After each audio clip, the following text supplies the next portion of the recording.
दोस्तों नमस्कार। 4 PM गुजरात पर आप सभी का बहुत-बहुत स्वागत है। मैं हूँ आपका दोस्त मयूर जानी।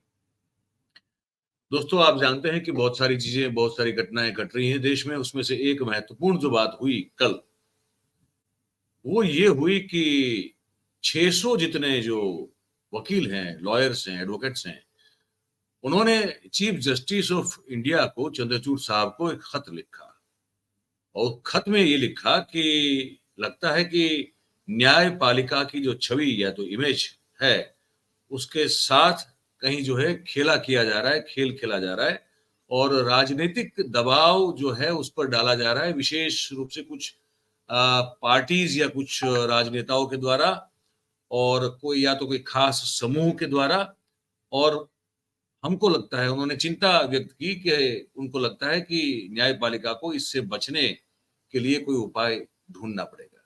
ये 600 वकील कौन है?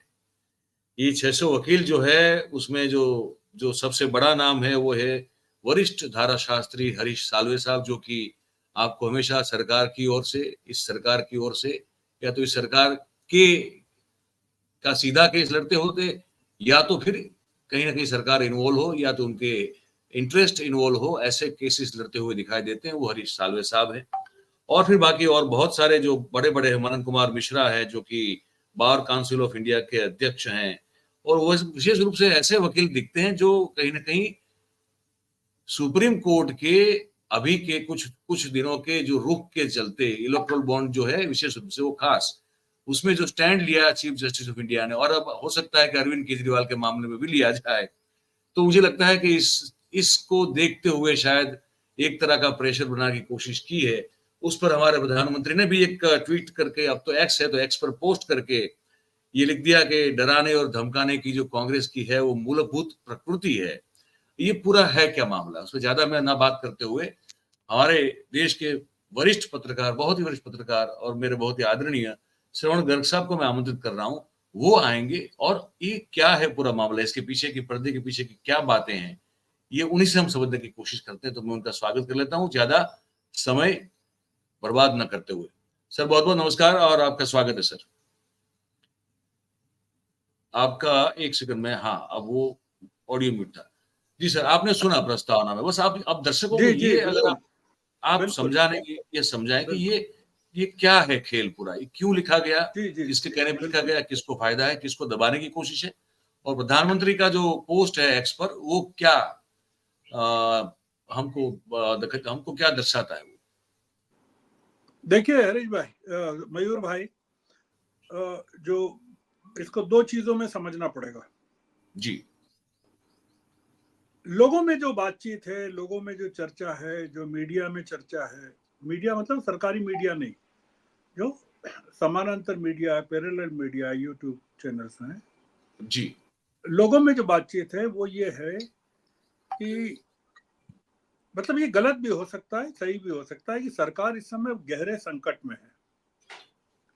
जी, बहुत ज़्यादा गहरे संकट में है। लोगों का ऐसा मानना है।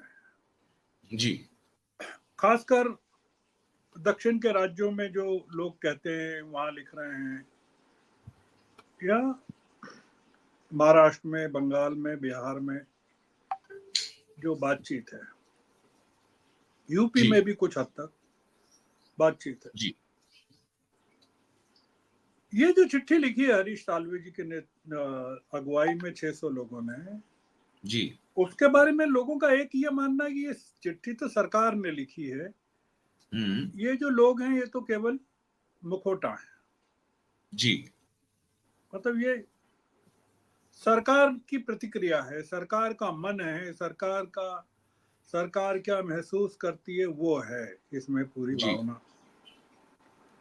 क्योंकि इसमें एक तो हरीश साल्वे हैं, आपने देखा जी, नोटबंदी पर जो स्टेट बैंक को रिप्रेजेंट कर रहे थे और फिर सुप्रीम कोर्ट में के जो चीफ जस्टिस है उनके साथ जो उनकी पूरा बहस हुई, उसमें किस तरह की बहस हुई वो पूरे उसके वीडियो अवेलेबल हैं। जी, बिल्कुल सर। एक सिग्नेचरी वो भी हैं जिन्होंने जो बार एसोसिएशन की तरफ से या बार के लोगों की तरफ से जो भी काउंसिल है बार के मनन जो कुमार मिश्रा। हाँ, जो भी हैं उनकी तरफ से चिट्ठी लिखी, कोई अग्रवाल हैं उन्होंने।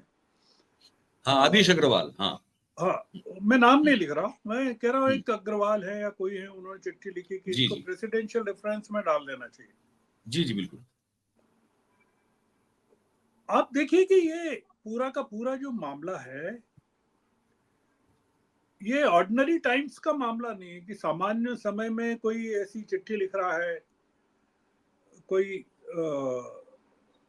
बात ऐसी हो रही है कि नॉर्मल टाइम्स हो, एक डिफिकल्ट टाइम्स में, और ऐसे टाइम पे कि इलेक्टोरल बॉन्ड को लेकर एक के बाद एक चीज खुल रही है। अभी तो बहुत सारी चीजें खुलना बाकी हैं। जी मतलब उसमें ये भी बाकी है कि सुप्रीम कोर्ट कोई उसको लगे कि भाई इसमें जांच बैठना चाहिए तो जांच भी बैठा सकता है अपनी तरफ से, जी सुओ मोटो बैठा सकता है कि भाई इसमें जी पता करो क्या मामला है। दूसरा ये कि अरविंद केजरीवाल का जिस दिन मामला था, 600 जजों, 600 वकीलों या 600 लोगों का चिट्ठी उसी दिन आती, जिस दिन हाई कोर्ट में उनके जो ईडी में की डिमांड वाली जो सुनवाई होती है, उसी समय आती है वो चिट्ठी जी सर। सामने। कभी इस तरह का भारत के इतिहास में देखा नहीं गया कि कोई प्रधानमंत्री इस तरह से टेक करे, जिसमें कमिटेड जुडिशरी को लेकर कांग्रेस की कोई संस्कृति का हवाला दे 5 दशक पहले की। जी वो जो उन्होंने कहा वो ठीक कहा, उसमें कोई गलत नहीं कहा कि हम्म, 5 दशक पहले कुछ ऐसी घटनाएं हुई हैं जिसमें कमिटेड जुडिशरी की बात हुई थी, और उसमें हमारे कुछ जजेस ने, सुप्रीम कोर्ट के जजेस ने इस्तीफा भी दिया, ये भी ठीक है। जी 5 दशक पहले की बात को देश का प्रधानमंत्री उठाए, अलग से उठाए तो कोई बात नहीं, पर वो जो चिट्ठी लिखी उसके साथ उस पोस्ट को टैग करते हुए अपनी पोस्ट जाहिर करे, ये बड़ा आश्चर्यजनक है कि पीएम को इतना क्यों क्यों इंटरेस्ट लेना चाहिए, या पीएम को उसमें अपने को क्यों डालना चाहिए। जी। आपने देखा ही 600 लोग हैं, कोई एक दिन में तो मयूर भाई हुआ नहीं होगा ना ये नहीं, 600 एक दिन लोगों में तो को। नहीं हुआ होगा सर, ये तो इसके लिए टाइम चाहिए सर, आयोजन के मतलब लिए। देश भर के लोग हैं, ये तो इनसे कांटेक्ट किया होगा, इनको बताया होगा, फिर एक लंबी टाइम लगा होगा ना इसको पूरा करने में। बिल्कुल सर, बिल्कुल। तो आप सोचो कि कितने लंबे समय से ये काम चल रहा होगा। जी अब खड़गे साहब ने जवाब दिया इसका, क्योंकि जी कांग्रेस पर हमला किया, कांग्रेस की संस्कृति पर। उन्होंने कहा कि भाई आपको याद दिलाया कि वो 4 जजों ने जो प्रेस कॉन्फ्रेंस की थी वो क्यों की थी। एक जज जिसने जो शामिल था उसको राज्यसभा में जगह कैसे मिल गई, मतलब वो सरकार का आदमी कैसे हो गया। अभी हाल में वेस्ट बंगाल के एक जज ने राजीनामा दे के चुनाव लड़ लिया। फिर खड़गे साहब ने बताया कि नेशनल जुडिशियल अपॉइंटमेंट कमीशन की जो बात आई और जो सुप्रीम कोर्ट ने खारिज कर दी, वो क्या था कि आप अपने पूरे के पूरे जजेस के अपॉइंटमेंट का काम अपने हाथ में लेना चाहते हैं। जी और बीच बीच में कई बार बात चलती रहती है कि जो न्यायपालिका है वो कार्यपालिका के या एग्जीक्यूटिव के काम में हस्तक्षेप करती है, एक पैरेलल गवर्नमेंट चलाती है। आप मैंने कहा कि टाइमिंग देखिए, टाइमिंग ये जी। इंपॉर्टेंट क्या है इसमें, टाइमिंग है टाइमिंग है, बिल्कुल सर। कि इलेक्टोरल बॉन्ड की डिबेट चल रही है, हरीश साल्वे स्टेट बैंक को रिप्रेजेंट कर रहे हैं, बार के एक मुखिया चिट्ठी लिख रहे हैं प्रेसिडेंशियल रेफरेंस के लिए। ये तमाम चीजें चल रही हैं, मतलब कोई बड़ी विपत्ति देश पर आ गई है या आने वाली है। वो जैसे कोई भूकंप आता है तो सारे पक्षी उड़ जाते हैं एकदम पेड़ों से, जी जी सबसे पहले उनको पता चलता है। जी मैं इसको देखता हूं कि ये एक ऐसा उपक्रम है चिट्ठी लिखने का, पीएम के द्वारा टेक करने का, कि जुडिशरी को, जो लोग बात करते हैं आपस में, कि जुडिशरी के, न्यायपालिका के लोग भी, वकील लोग भी बात करते हैं, दो चीज बात करते हैं। मैं पहली चीज बोलता हूं कि ये जुडिशरी को टेरराइज करने की कोशिश है, हिंदी में बोले तो आतंकित करने की, जी और ये बताने की कि बहुत हो गया, अब नहीं चलने देंगे, आपने बहुत हमारे खिलाफ फैसले दे दिए, अब हम ये नहीं चलने देंगे, ये टेरराइज कर रहे हैं। ये बड़ा चौंकाने वाला और घबराने वाली बात है देश के लिए। मैं आगे आता हूं उसमें कि क्यों घबराने वाली बात है। जी दूसरी बात ये कि क्या इतनी बड़ी संख्या में न्याय क्षेत्र में वकील, अधिवक्ता लोग सरकार के या सरकार की विचारधारा के या संघ की विचारधारा के साथ हैं? ये ये बड़ी 600 नहीं है, ये बहुत बड़ी बात है सर, ये बहुत बड़ी बात है। ये 600 नहीं है, ये 6000 भी हो सकते हैं, 6 लाख भी हो सकते हैं। आप गुजरात में देखते हैं ना कैसे काम चलता है जुडिशरी का। जी बिल्कुल बिल्कुल बिल्कुल। ये ज्यादा घबराने वाली बात है। वो क्यों बात है घबराने वाली बात? वो ये कि डेमोक्रेसी के 4 स्तंभ बताए गए हैं, कार्यपालिका, विधायिका, जुडिशरी और मीडिया। आप देख रहे हैं कार्यपालिका पर किस तरह का नियंत्रण है, पूरी तरह से कार्यपालिका एक व्यक्ति के, एक विचार के अंतर्गत काम कर रही है। आप देख रहे हैं विधायिकाओं को कैसे गिराया जा रहा है, सरकारों को गिराया जा रहा है, सांसदों को, विधायकों को खरीदा जा रहा है और बोलने नहीं दिया जा रहा है। ये विधायिका का हाल हो गया। मतलब यह हाल हो गया कि एक सांसद कहता है कि हमको 400 की तादाद इसलिए चाहिए कि हम संविधान बदल सकें।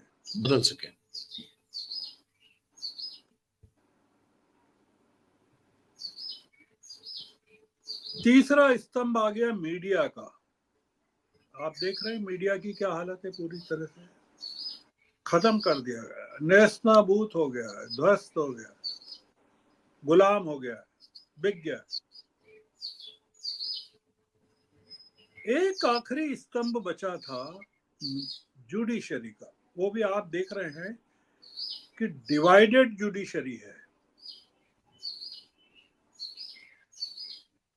ये 600 लोग नहीं हैं, ये एक बड़ी फौज है।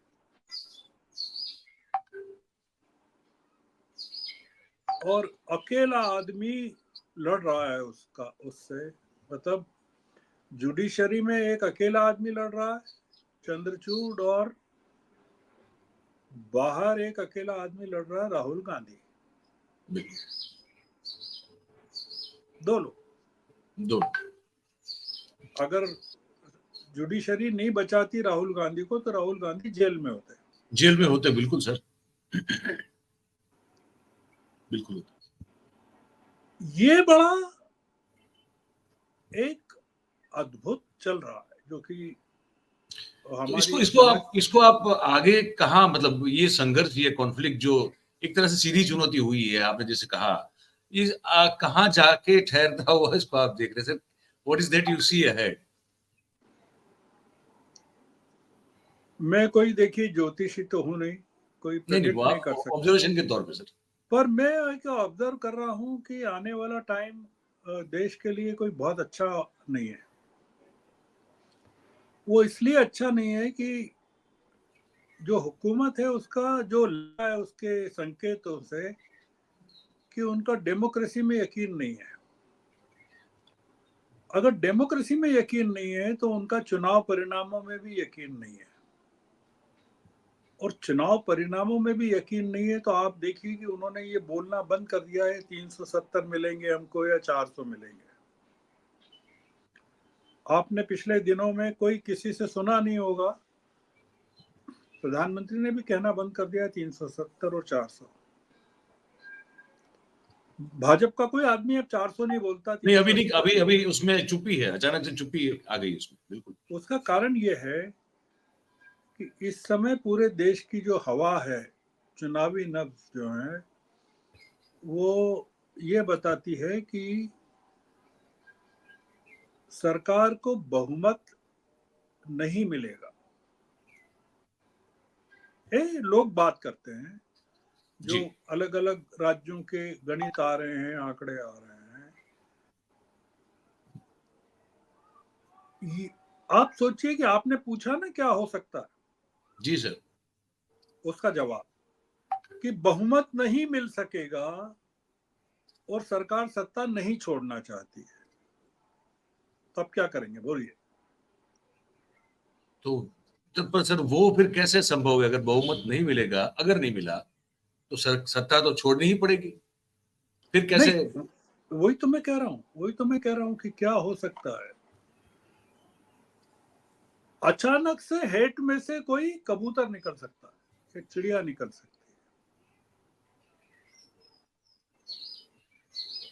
है। लोगों ने इस दिशा में सोचना विचार करना शुरू कर दिया है।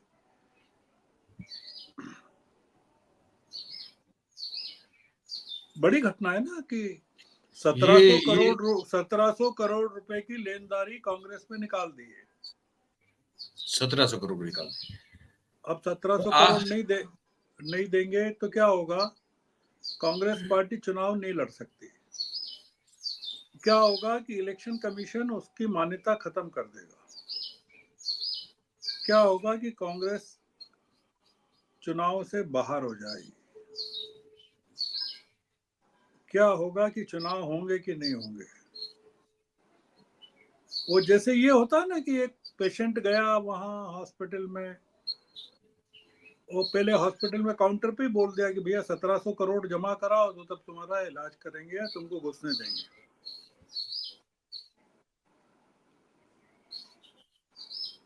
मतलब वो जो पेशेंट गया डेमोक्रेसी के हॉस्पिटल में, उसको काउंटर पे बोल दिया। और ये 1700। जो इनको मिला है, जो भी इलेक्ट्रल बॉन्ड से मिला है, उससे तो पैसे भर सकते हैं, अगर अगर ये नौबत यहाँ तक आ जाए तो। आप देखिए ना कितना पैसा मिला है इलेक्टोरल बॉन्ड से इनको। वो पैसा कहाँ है? वो पैसा कब मिला था? उसके बीच में कितने चुनाव हो गए? नहीं, ये सवाल मैंने जानबूझ के दर्शकों वाला पूछा है, क्योंकि दर्शक ये सब सवाल, ये इसलिए मैंने नहीं ये नहीं मुझे नहीं, समझता हूँ। बिल्कुल हाँ, ठीक पर कहा। ये सवाल। आप 2018 से 6 साल में ये पैसा मिला, जी। या 19 से मिला, 5 साल में आप देखिए ना कितना पैसा मिला। जी। और उसके बीच में, और दूसरा ये पूरा पैसा वाइट का है। ये दिया भी ड्राफ्ट से, चेक से, आरटीजी से है, और अकाउंट में शो भी हुआ है, और अब तो ये भी पता चल गया किसने दिया है। और इसमें ये भी शामिल है कि विड्रॉल्स भी शामिल हैं कि भाई कहाँ खर्च हुआ, क्योंकि उसका ऑडिट भी होता है। जी। इस बीच में तेलंगाना में चुनाव हुए, मध्य प्रदेश में, छत्तीसगढ़ में, राजस्थान में चुनाव हुए, गुजरात में हुए। कर्नाटक में चुनाव हुए, हिमाचल में हुए, पंजाब में हुए। बंगाल में हुए, कई जगह चुनाव, उपचुनाव हुए, लोकल बॉडीज के चुनाव हुए। कांग्रेस के पास पैसा कहाँ है?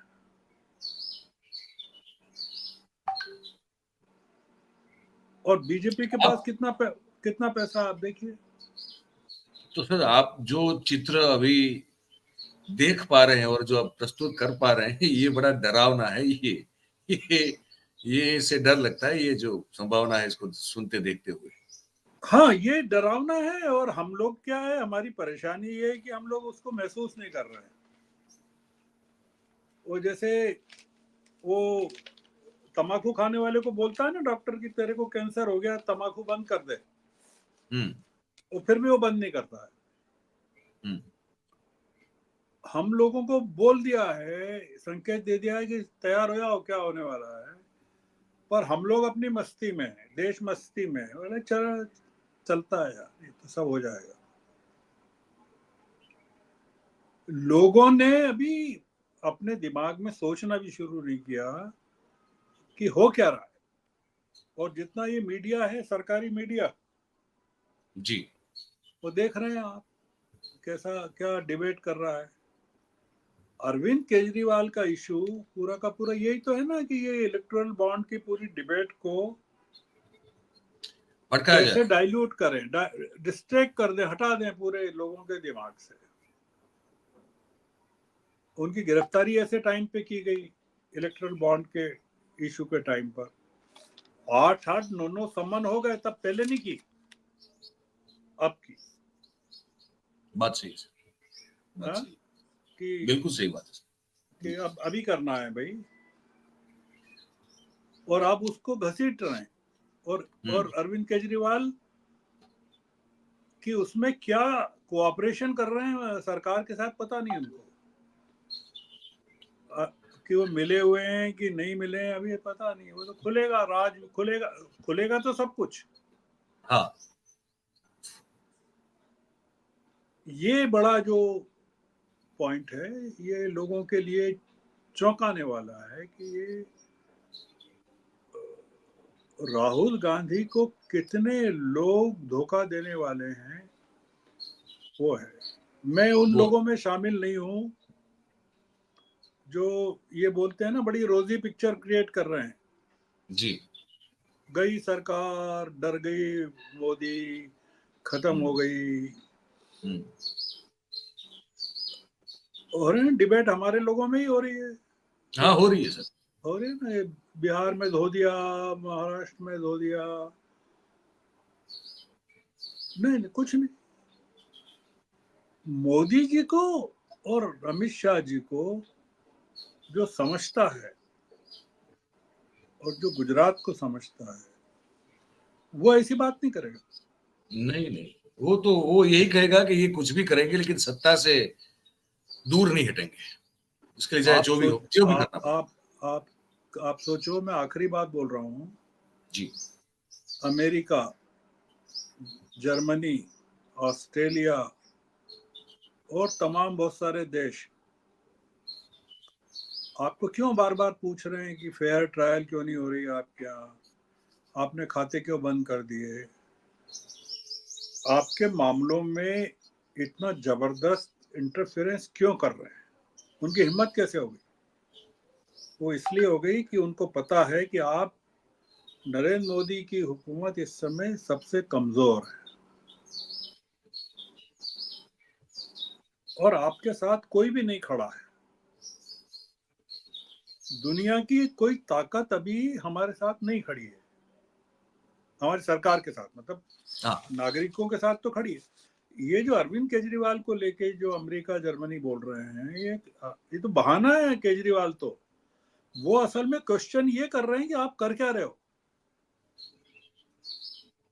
वो केजरीवाल की फेयर ट्रायल की बात नहीं कर रहे हैं, वो तो आपके पूरे सिस्टम को चैलेंज कर रहे हैं कि आपके यहाँ चल क्या रहा है, चल क्या रहा है। ये बताइए आप। और लोग समझ रहे हैं कि वो केजरीवाल के बारे में बात कर रहे हैं। नहीं नहीं, उनको उनको एक बहाना चाहिए, आपको एक ट्रिगर चाहिए कि वो आपको वो परेशान कर सके, और आपको जवाब नहीं देते बन रहा है। जी हम लोग एक मुसीबत में हैं, संकट में हैं, और मैं ऐसा मानता हूं, मेरा ऐसा मानना है कि अल्टीमेटली बीजेपी और आरएसएस में बहुत सारे ऐसे लोग हैं जो वेल मीनिंग लोग हैं, सोचने वाले हैं। वो ये सोचेंगे कि इसका लॉन्ग टर्म इफेक्ट पार्टी पर और संघ पर क्या पड़ेगा जी या क्या पड़ रहा है, और वो इसमें कोई बड़ा रास्ता निकालेंगे जिससे डेमोक्रेसी बच जाए। क्योंकि डेमोक्रेसी पर अगर कोई आंच आती है तो सबसे बड़ा नुकसान भाजपा को और संघ को होगा, जी कांग्रेस को नहीं होगा। नहीं होगा। ये मेरा मानना है जी। बहुत बहुत धन्यवाद सर, आपने वक्त निकाला, और बड़ी हालांकि डराने वाली है, लेकिन आप बिल्कुल सही है। मतलब हम इस बारे में हम लोग इंटरनल चर्चा भी करते हैं कि, और जैसे आपने कहा कि गुजरात और नरेंद्र भाई और अमित भाई को जो लोग करीब से जानते हैं तो उनको पता है कि ये क्या हो सकता है। बात बिल्कुल सही है सर, और वही बात जो है खुल के आज हमने आपके आकलन के जरिए जो है दर्शकों के समक्ष हमने रखी। आपने समय निकाला, बहुत बहुत धन्यवाद सर, बहुत बहुत धन्यवाद। धन्यवाद, धन्यवाद, थैंक यू जी। तो दोस्तों, गर्ग साहब थे। बात दो मुद्दों पे हुई। एक तो ये कि ये जो 600 एडवोकेट है वो ऐसे ही मौके पे चिट्ठी लिखते हैं, और ये 600 लोग हैं अगर, तो इनके बीच का जो कोऑर्डिनेशन उसमें कितना टाइम गया होगा। और उसी वक्त वो चिट्ठी आती है जिस वक्त अरविंद केजरीवाल की सुनवाई हो रही होती है। उसी चिट्ठी को लेकर प्रधानमंत्री खुद अपने एक सोशल मीडिया पे एक पोस्ट लिखते हैं, उसमें कांग्रेस को 50 साल मतलब कि एक इमरजेंसी का टाइम याद दिलाते हुए वो कुछ अपना टेक देते हैं जो गर्ग साहब ने कहा। और साथ में जो गर्ग साहब ने दूसरी बात कही, उनको जो दिख रहा है और उनको क्या मतलब जो उनके साथ, वो उन्होंने कहा कि भी उनकी जो चर्चाएं होती है उनको जो समझ में आ रहा है वो ये है कि शायद अब सरकार को लगता है कि वो उनके लिए बहुमत प्राप्त करना मुश्किल है, और अगर वो बहुमत प्राप्त नहीं करेगी और अगर उसको सत्ता भी नहीं छोड़नी है तो क्या हो सकता है। वो जो परिदृश्य है, वो चित्र है, उसकी कल्पना आप करें। अगर आप करेंगे तो आपके दिमाग की खिड़की दरवाजे खुल जाएंगे। मैं इतना ही कह सकता हूँ। इस चर्चा, मुझे लगता है कि ये बहुत ही जागरूक करने वाली आज बात कही है गर्ग साहब ने। अगर आप इसको ठीक से सुनेंगे तो उम्मीद करता हूँ कि आप इसको ठीक से सुने, और सुनने के बाद आपके मन में जो भी विचार आते हैं वो आप हमको लिख के जरूर से कमेंट के जरिए भेजिएगा। बात अगर आपको ये बातचीत पसंद आई हो तो फिर इस वीडियो को लाइक करें, इस वीडियो की लिंक को आप हो सके उतना शेयर करें, और हमारा जो चैनल है फॉर बीइंग गुजरात उसे आप सब्सक्राइब करें, और हमेशा अपने आसपास के लोगों से करवाएं। ये विनती है, रोज करते हैं, आज भी कर रहे हैं। बहुत बहुत धन्यवाद हमारे साथ इस कार्यक्रम में जुड़ने के लिए। Thank you very much. नमस्कार।